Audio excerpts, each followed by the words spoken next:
Thank you folks for tuning in. I'm student meteorologist Dylan Leith here for FSU weather. We're going to have an interesting show for you, but right at the top of the hour at 6:01, 91 degrees. Winding down as our temperature, we're starting to cool off just a bit. Cloud cover is still prevalent, but we didn't see any showers today, so it's pretty nice conditions out there, though our wind speed is up to 10 miles per hour, so we're a little more windy than we've seen in the last couple of days. But though this weekend we did see some severe storms come through our area Saturday and Sunday, so I'm not going to see much of that as we continue on our radar. Not much around, some pop-up showers, some southeast of Tallahassee right now. Those are flaring up, but as we go into the night, these are going to start winding down, and you're going to see some chance of storms possible.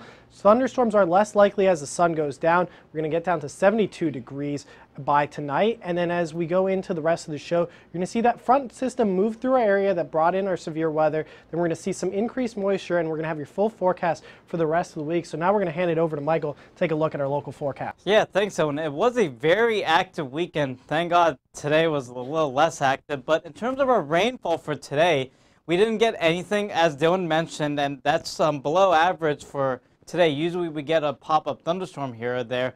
So we are still below average for the month, but not as much as we were last week. That's because of all the rainfall we did get Friday and Saturday from those severe thunderstorms. And for the year, we're still above. We're at a surplus of a little bit over an inch. Your current conditions right now, we have 91 in Tallahassee, 82 in Quincy. That's a rain-cooled 82, and then 86 up towards Thomasville. Even down towards the coast, it is pretty hot, 90 in Apalachicola. Now, the dew points, these are actually lower than they were in the weekend. At one point Saturday morning, we were in the 80s as our dew points. So these dew points are a little bit lower because we had that boundary. It's basically stalled out right across our region right now. And we'll show you how it looks on the radar. Heat indexes, when you combine the temperatures and dew points, the heat indexes are a little bit oppressive.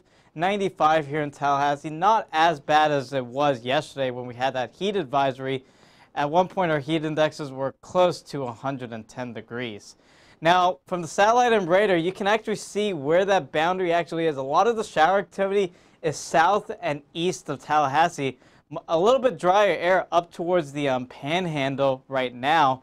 And then you can see some intense thunderstorm activity out towards Valdosta and the 75 I-10 corridor. As we go into the next few hours, into tonight and tomorrow, the showers and thunderstorms die off with the loss of the daytime heating. We'll have some scattered clouds in the morning, but a mix of clouds and sun to begin your Tuesday. And then as we head in the afternoon, a little bit better chance of thunderstorms compared to today, and a little bit different in terms of spots. We'll get some thunderstorm activity north and west of Tallahassee tomorrow, unlike today. Now for tonight's forecast, a very muggy 72 in Tallahassee, 70 in Quincy, and 70 in Monticello. All those thunderstorms that we do have right now should die off by around sunset. And then for tomorrow, we are expecting a little bit more shower activity, but we're not expecting any severe weather like we did Saturday and Sunday. Pretty much the typical norm of afternoon showers and thunderstorms, typical for July. 90 degrees will be our high for tomorrow. As we go into your day planner, again, you have the sunny, partly cloudy skies in the morning. Clouds build with the daytime heating, resulting in some shower and thunderstorm activity by around the afternoon hours of 4 p.m. As we go into your 7-day forecast, you can see how we do have the 60% chance of rain Tuesday and Wednesday due to that stalled out boundary being nearby. But then we go back to a more of a typical summer-like pattern as we head towards the weekend.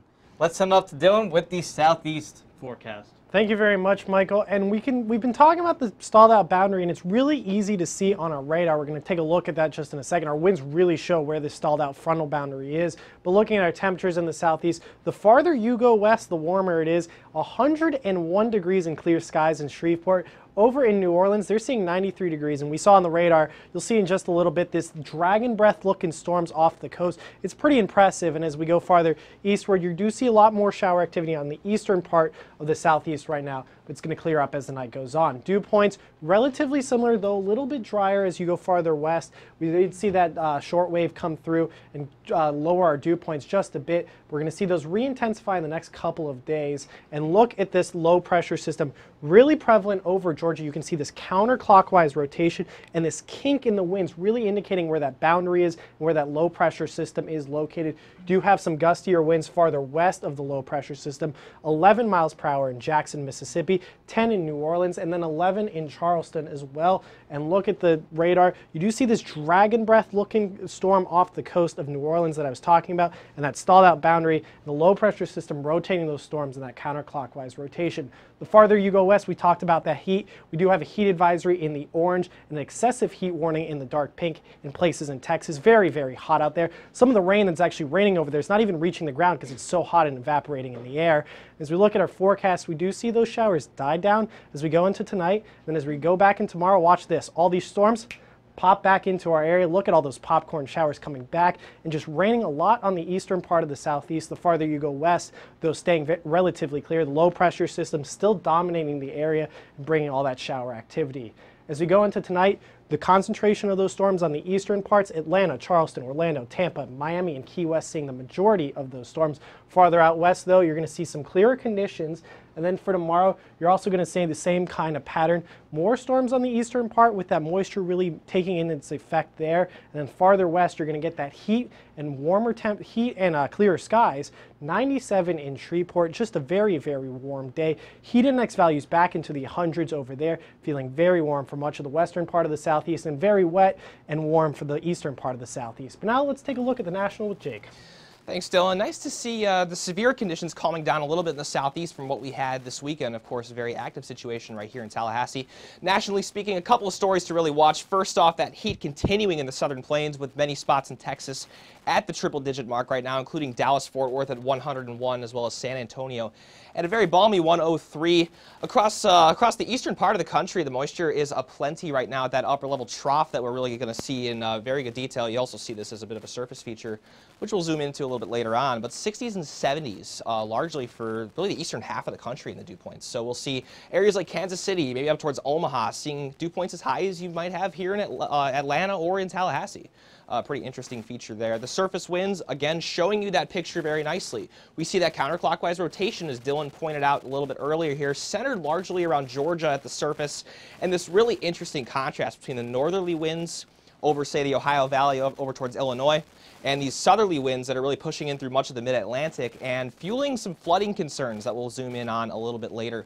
Here's that satellite and radar nationally. You see that stationary front that is stalled out right over our area here in town, extending all the way up through the mid-Atlantic and into the northeast. So you see this steady stream of moisture and rainfall that's working its way up through the northeastern part of the United States, with areas of New York and Pennsylvania really being some of the most affected areas that we've seen today. Also a frontal system over the central plains, which we'll watch for in terms of severe weather tomorrow. Zooming in on the northeast, again, plenty of heavy rainfall currently working through parts of central Pennsylvania, as well as upstate New York, areas like Rochester and Syracuse. Even the eastern suburbs of Buffalo now starting to get in on some of that action. Parts of New England as well, seeing some pretty heavy rainfall. And again, here's that very interesting contrast between southerly and northerly winds. We tend to see the winds flow parallel to the stationary front. So you see that very nicely here. These northerly winds pushing down along this stationary front that's lined up right in here through Kentucky as well as Tennessee, and southerly winds on the eastern side of that storm, a real telltale sign that that's what we're seeing. At the upper levels, the moisture is there as well. An upper level trough has really been funneling in a lot of this moisture out of the southern Atlantic Ocean here, with some drier air in behind it, so we're not seeing as much rainfall in areas like Atlanta further westward, which was reflected in those very high temperatures that we saw in the southeast forecast just a little while ago. Again, flooding a big concern for much of the mid-Atlantic, Washington, D.C., Philadelphia, parts of upstate New York under a flash flood watch through Wednesday night. Also seeing some rainfall and some severe weather concerns in parts of Colorado, as well as New Mexico, with flash flood watches there as well. Of course, still watching for a hopeful help of the drought situation out in those areas. Still a pretty significant situation out there. The storm outlook for tomorrow concentrates severe weather once again just south of Denver and Colorado Springs, as well as up into northern New Mexico. For tonight, the warm temperatures and moisture sticks around for the eastern half of the country. 69 in Memphis, 69 in Detroit with thunderstorms possible. And for tomorrow, 80s and 90s really throughout much of those areas, as well as some big-time heat in parts of Southern California as well. Now to Michael to zoom things in with Florida. Yeah, that trough in the east actually impacted a lot of Florida's weather this weekend. And we actually caused some severe weather over the weekend, but well, now it's getting back to normal summertime weather in Florida. Temperatures across the state of Florida, you can see 91 in Tallahassee, very warm because they haven't gotten their thunderstorm activity today. Cooler down towards South Florida because they're getting some, they had some severe weather earlier today. There was like a severe thunderstorm warning down towards Miami a little bit earlier today. So that's why they're cool at 77, 82 in West Palm Beach. Satellite and radar shows you the thunderstorm activity right off the southeast coast of Florida, right off Miami. And then we have this fire dragon breath of rainfall off New Orleans, as Dylan was mentioning earlier. But notice the drier air up towards the panhandle because of that stalled out boundary moving through. So that's where the shower activity is pretty limited today. Down towards South Florida, you can see Miami and Fort Lauderdale, West Palm Beach. They've been getting a lot of shower activity, and they're very soaked in the clouds. So that's why the temperatures are in the upper 70s and low 80s, not able to warm up even after this rainfall. For tomorrow, though, they'll warm up back to the 90s and return to the pretty typical sea breeze afternoon thunderstorm pattern. So the pattern is going to change just a little bit. Now out towards central Florida, you can see lots of clear skies in central Florida, Orlando, down the I-4 corridor down to Tampa. Not much shower activity right now. Most of it is staying off the Atlantic coastline. And then for tomorrow, we are expecting the same story, the afternoon thunderstorm and daytime heating thunderstorm activity. Temperatures in the upper 80s, barely to 90 degrees.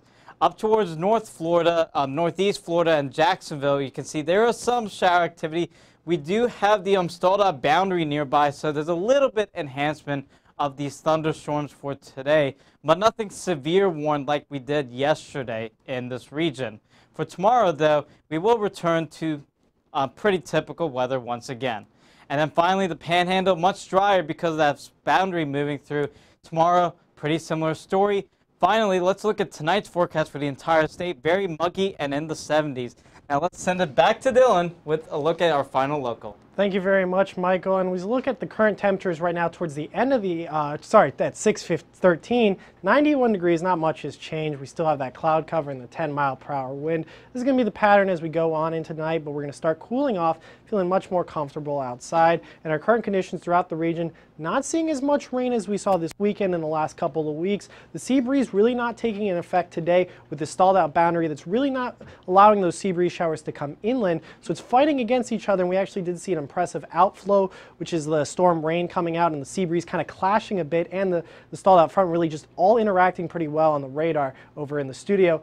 But much of the region still a little bit warm, and then we do have the rain-cooled 82 degrees in Quincy. And as we look at the surface winds, really see where that front is, this kind of kink or this turn in where the winds are. You do see the counterclockwise rotation, and you see a lot less wind as you go farther eastward in Georgia, and that's due to where that low pressure system is currently sitting. You have those calm winds, and with those dew points too, we're seeing lower dew points, but this moisture is going to come back into our area. We're going to see southerly winds tomorrow, and that's going to reinvigorate some of the moisture and bring us back to a little above average on our dew points.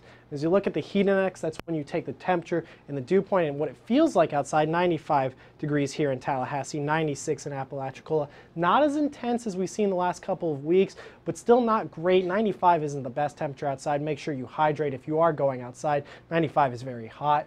As we look at the radar, we do see some showers southeast of Tallahassee, staying relatively clear. Most of the showers staying on the eastern side of Tallahassee, the dry air sitting on the western side. But this pattern is going to change, and a lot of the moisture is going to come back into our area tomorrow. But as we go into tonight, you see all those showers start to fizzle out just a bit, and then tomorrow we wake up to clouds and then rain through the afternoon. Make sure you have your raincoat definitely for tomorrow. Tomorrow's going to be another wet one. Just a short shower or two, nothing too intense. As we look at our tonight's forecast, we're actually going to see some conditions clear up. 72 degrees, chance of thunderstorms still possible. Not something we can't rule out. And as we look around the region, staying relatively clear. Thomasville's most likely where you're going to see those storms, but don't rule out a shower or two. Warmer on the coast with 74 in St. Mark's and 74 in Apalachicola. As we look tomorrow, rain back into our forecast again and getting back to those normal times. and we do see some warm temperatures, but not trying to crack the 80s in some places, 90 in Bainbridge. As we look at the pattern, this is what's going to change for the next couple of days. The stalled out front system is going to start to weaken even more and move eastward, and we're going to get back to these normal time rain chances. As we look at the 7-day forecast, you do see the 60% chance of rain for tomorrow and Wednesday, but then we get back down into those 30 and 40% chances of rain on Friday as that front moves out of a region. But don't forget to tune in on Facebook, Twitter, Instagram, and YouTube at FSU Weather. You can find us anytime in all our broadcasts.